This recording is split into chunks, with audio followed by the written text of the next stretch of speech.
नमस्कार, सविता किचनमध्ये तुमचं स्वागत। आज आपण बनवणार आहे कोथिंबीरीची वडी। तर आपण बघूया साहित्य काय काय ते।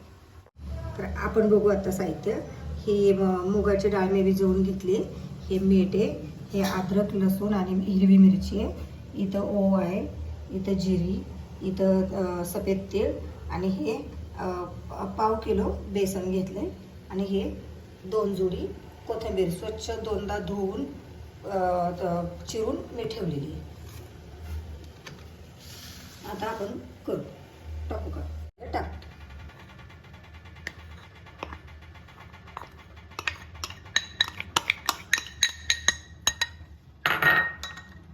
त्याच्यानंतर ही मुगाची डाळ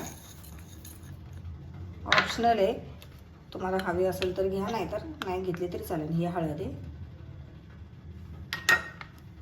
त्याच्यानंतर ह्यातलं जिरं टाकायचं, एवढं जिरं टाकते मी। त्याच्यानंतर हा ओवा असा हातावर रगडून टाकायचा।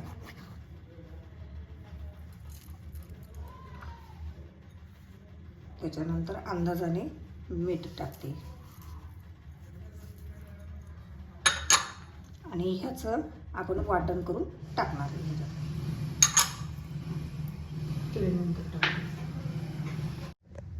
आता हे हिरवी मिरची अद्रक लसूणचा ठेचा आहे, तर आपण ह्याच्यात मिक्स करून घेऊया। आताच मिक्स करायचं याला। कोथिंबीरीमध्ये पाणी असेल तर आपण पाणी थोडं थोडंच टाकू, आधी मळून घ्यायचं आणि नंतर पाणी टाकायचं। थोडं थोडं पाणी टाकते।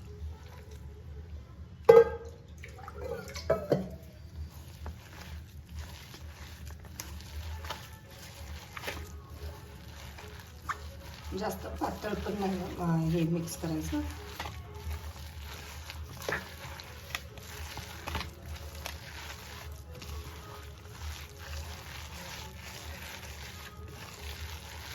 सगळीकडे बेसन लागेल असं मिक्स करून घ्यायचं।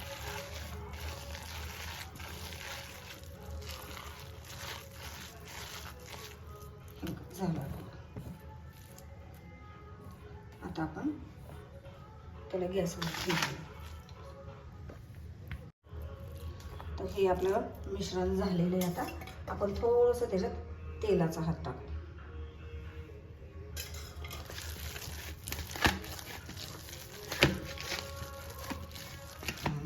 छान मळून झालं आपलं। आता आपण चाळणीला तेल लावू, चाळणीमध्ये त्याला ठेवू।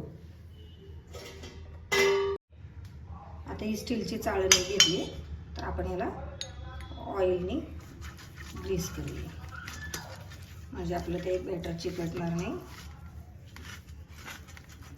ऑइल लावून घेतलं, आता हे आपण त्याच्यामध्ये ठेवून देऊया।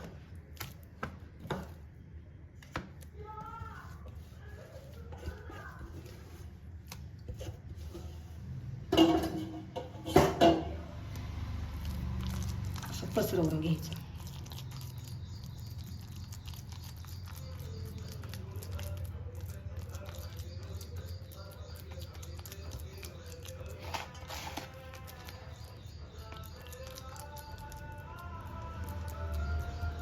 आता ही चाळण आपण अशीच ठेवून देणार आहे पाण्यावरती, आणि ह्याला आता ह्या वाफेवर आपण हे उकळून घेणार आहोत।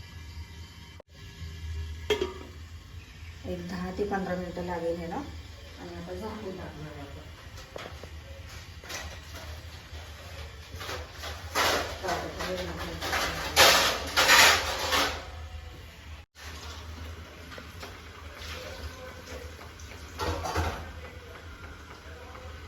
आता त्याला उकडल्यावर दाखवावं लागेल।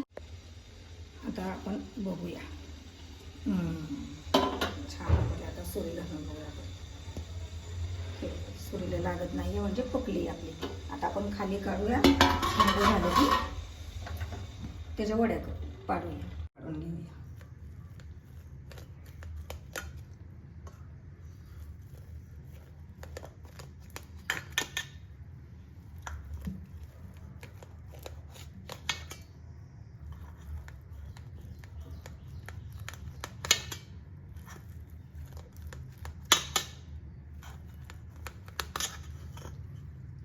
आपल्याला हव्या तेवढ्या मोठ्या लहान करू शकता.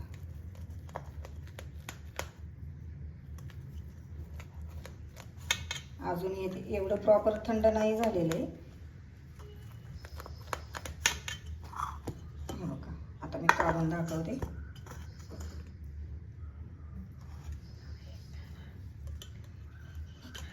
आता आपण तेल गरम करायला लावणार आहे आणि एक एक त्याच्यात सोडणार आहे.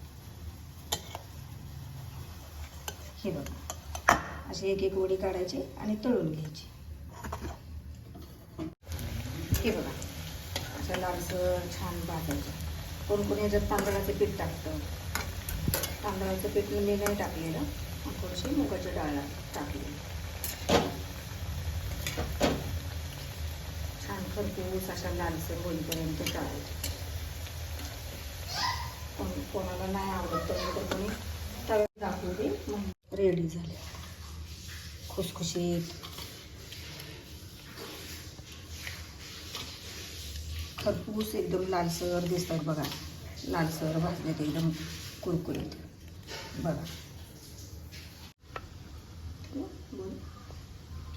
हे अशा पद्धतीने आपण वड्या तळलेल्या आहे बघा, किती छान दिसते. जर तुम्ही पण अशा वड्या करून खा नक्की. आणि हे कसं वाटलं हे माझ्या चॅनलला नक्की सांगा. सबस्क्राईब करा, लाईक करा, शेअर करा. थँक्यू.